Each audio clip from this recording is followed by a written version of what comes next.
Akkam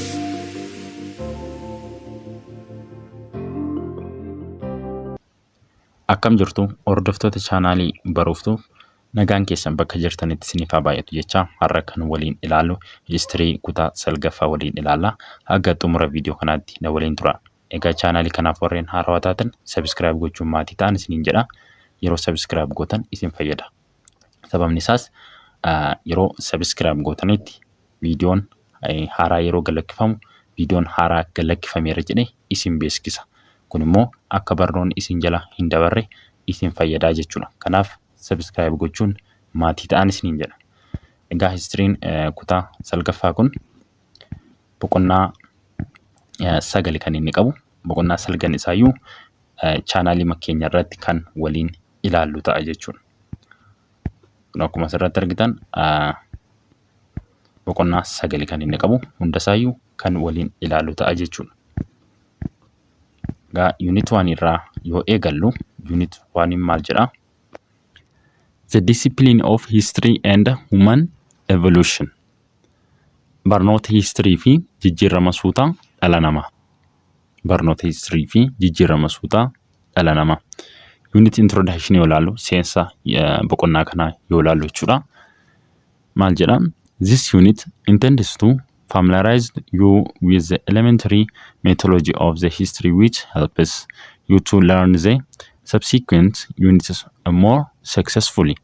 Accordingly, the lesson in this unit cover meaning of prehistory and history, the discipline of history, evolution, human being, theories on the origin of human beings, Africa and human evolution, Stone Age, and the emergency of state. Egaa unit 1 kun boqonnaan tokko kun jechuudha. Toopikii warreen amma maqaa dhoofne kana kan inni qabu. Maal meaning of prehistory and history. Hiika prehistory fi history, the discipline of history. Barnoota history, evolution of human beings. Jijjiirama suutaa dhala namaa, theory on the origin of human beings. Theory ka'umsa dhala namaa irratti jiru jechuudha. Africa and human evolution. Afrikaa fi jijjiirama suutaa dhala namaa. Stone Age. Stone Age hiika kallattii yeroo kennu bara dhagaasa jennu sun jechuudha. Akkasumallee barri the emergency of states kan jedhamus ni jira. Isaan kana mata duree isaan kana kan qabatee jiru jechuudha. Unit 1 kun boqonnaan tokko kun mata duree amma tarreessine kana kan qabateetti jiru. Isaan hundasaa kan waliin ilaallu ta'a. In order to yoo itti fufnu, in order to facilitate your learning and to make it is interesting to you, major point and argument are illustrated with the example and images. Egaa mata duree amma tarreessine kan isaan kana hubachuudhaaf akkasiin caalatti hubattaniif jechuudha. Kitaabni keessan maal kaayeeti jira? Example fi imeejota kaayeeti jira akkasiin caalatti hubattaniif jechuudha. Fakkeenyotaa fi akkasuma fakkiiwwan garaagaraa fayyadamuudhaan isiniif kaayeeti jira kitaaba keessan irra jechuudha. The unit closes with a summary of the main point of each lesson, followed by review questions that enable you to measure your achievement all through the unit. Akkasumallee egaa mata duree boqonnaan kun jechuudha. Boqonnaan kun summary ni qaba. Summary illee dhumarra ni qaba jedha. Akkasumallee leessanii tokkoon isaa maal qaba?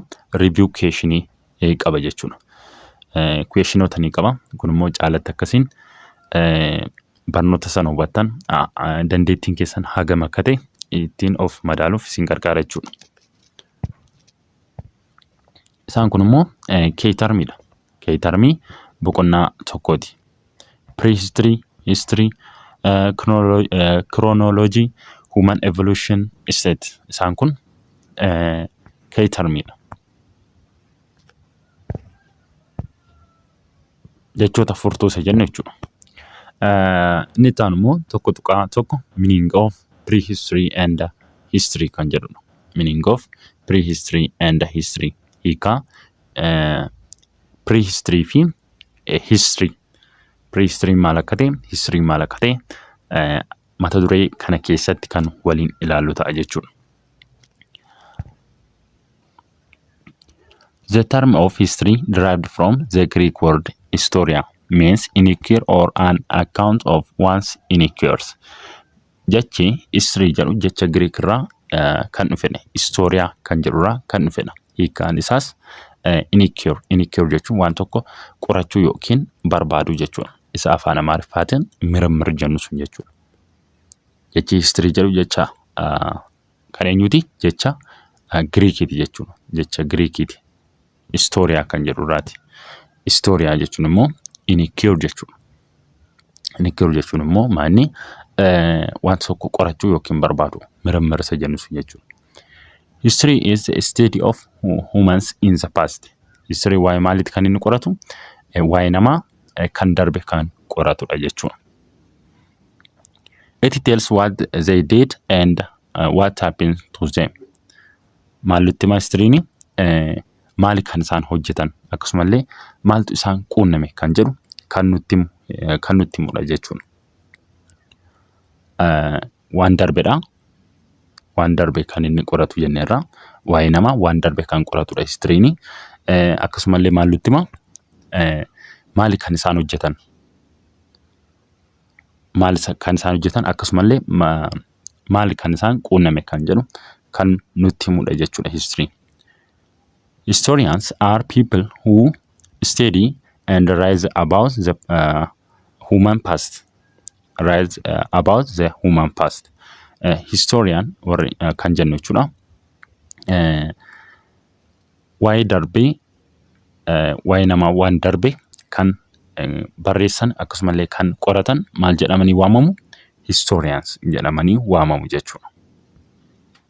Historians waa'ee namaa kan qoratan akkasumallee kan barreessan jechuudha. Kan darbe kan barreessan kan qoratan jechuudha. Maal jedhamanii waamamu? Historians jedhamanii waamamu. They tells us that history began about 5,500 years ago when people first began to write. Egaa history kan inni eegale waggaa 5,500 lakkoofsiseera jechuudha. Kana jechuun gaa barreeffamaan kan eegale jechuudha. However, the study of human past begins in the prehistory. Haa ta'u malee barreeffamaan osoo hin eegaliin dura maaliin tureera jechuudha. Maaliin tureera? Prehistory'dhaan tureera. Prehistory is the study of the distance past. Prehistory jechuudha. Inni immoo waa'ee maaliiti kan inni qoratu? Distance past. Kana jechuun history dura kan tureera jechuudha. Eenyu? Prehistory. History kan inni eegale barreeffamaan ni mitire. Barreeffamaan kan inni eegale waggaa 5,500 lakkoofsiseera. Haa ta'u malee prehistory immoo isa dura tureera jechuudha. Isa dura tureera. History dura tureera jechuudha. Prehistory waa'ee maaliiti kan inni qoratu? Study of the distance past. Inni immoo baay'ee fagoo kan ta'e jechuudha. History caala kan fagoo ta'e kan qoratu eenyudha? Prehistory'dha jechuudha. Waggaa 5,500 dura eenyutu qorachaa ture? Prehistory'tu qorachaa ture. Waa'ee seenaa namaa jechuudha. Seenaa namaa. Prehistory was the time before people developed the art of writing. Prehistory jechuudha osoo barreeffamni hin dhufiin dura osoo barreeffamaan history hin eegaliin dura jechuudha. Kana jechuun seenaa wanta darbee osoo barreeffamaan eegaliin dura maaltu ture? Prehistory ture. Kana jechuun waggaa 5,500 dura eenyu ture jechuudha? Prehistory ture. Archaeologists and anthropologists have worked to find clues about early human life. Archaeologistoonni fi anthropologistoonni waa'ee wanta darbee qorachuudhaaf hojiiwwan baay'ee hojjetaniiru jedha. Archaeologist gaafa jennu wanta lafa keessa awwaalame, wanta lafa keessa jiru kan qoratan eenyu fa'i jechuudha? Archaeologistoota jechuudha. Anthropologist gaafa jennu immoo waa'ee nafa namaa kan qoratan isaan jechuudha. Waa'ee nafa namaa kan qoratan, waa'ee qaama namaa anthropologistoota jechuudha. Isaan kun waliin ta'uudhaan waa'ee wanta darbee waa hedduu hojjetaniiru jechuudha.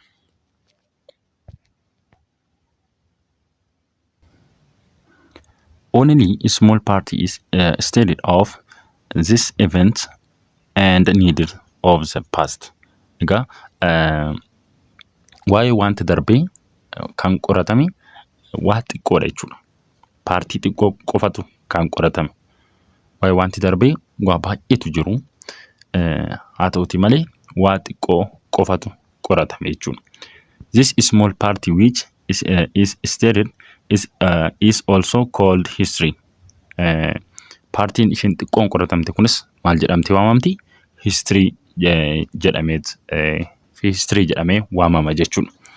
Unlike prehistory, however, the subject of history mainly deals with the past, beginning from when writing and recording started. Egaa prehistory jechuudha. Waa'ee wanta darbeeti kan inni qoratu. Haa ta'uti malee inni distance pastidha kan inni qoratu jechuudha. Prehistory distance pastidha. Kana jechuun osoo barreeffamni hin eegalin dura kan qorachaa ture eenyudha jechuudha? Prehistory jechuudha. History is about human interaction, the growth of civilization, the invention of new technology, man's relationship with the environment, etc. History jechuudha. Waa'ee maaliiti? Kan inni hammatu egaa kan inni qoratu jechuudha. Human interaction, hariiroo namaa, the growth of civilization, guddina qaroominaa jechuudha. Waa'ee qaroominaan qorata. Interactionii namoota, hariiroo namootaa jechuudha. The invention of a new technology, waa'ee technology illee technology akkamii fayyadamaa turan kan jedhullee kan qoratu jechuudha.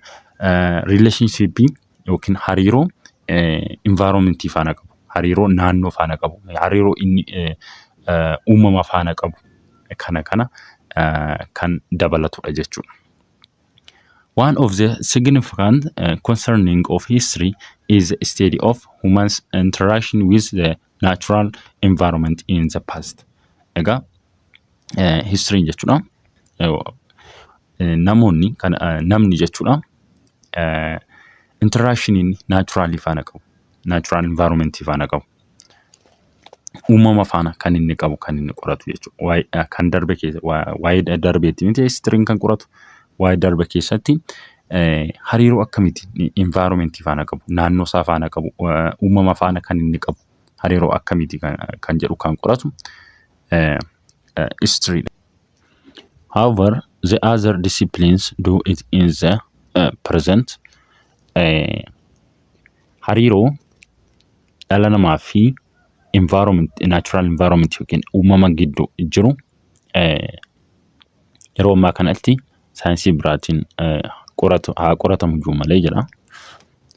Man interact with the natural environment to produce his primary needs such as food, shelter and clothes. Egaa hariiroo uumamaa fi dhala namaa gidduu jiru hariiroo isaanii kan uumuuf sababa kan ta'e maal jechuudha? Wantoota bu'uuraati. Wantoota bu'uuraa dhala namaatiif barbaachisan isaan guuttachuufidha jechuudha. Hariiroo kana kan uuman jechuudha. Uumama faana. Fakkeenyaaf fudhattan nyaataaf, manaaf, mana keessa jiraataniif, uffataaf isaan kana guuttachuudhaafidha jechuudha. Fakkeenyaaf mana ijaaruudhaaf maal barbaachisa? Muka barbaachisa. Mukti immoo maani natural environment keessa kan inni jiru jechuudha. Uumama keessa kan inni jiru. Kanaaf primarily need wantoota bu'uura ta'an jireenya keessatti wantoota bu'uura ta'an guuttachuuf jecha hariiroo uumama faana uumuun barbaachisa jechuudha. In the production process, human beings improved the production tools and the quality and quantity of the production. Egaa processii keessa dhaawataan jechuudha. Dhalli namaa maal prove gochaa dhufeera jechuudha. Meeshaalee akkasumallee wantoota qulqullina qabanii fi akkasuma maal isaa fooyyessee dhufeera? Qulqullina isaas baay'ina isaas fooyyessaa dhufeera jechuudha waan oomishu tokko.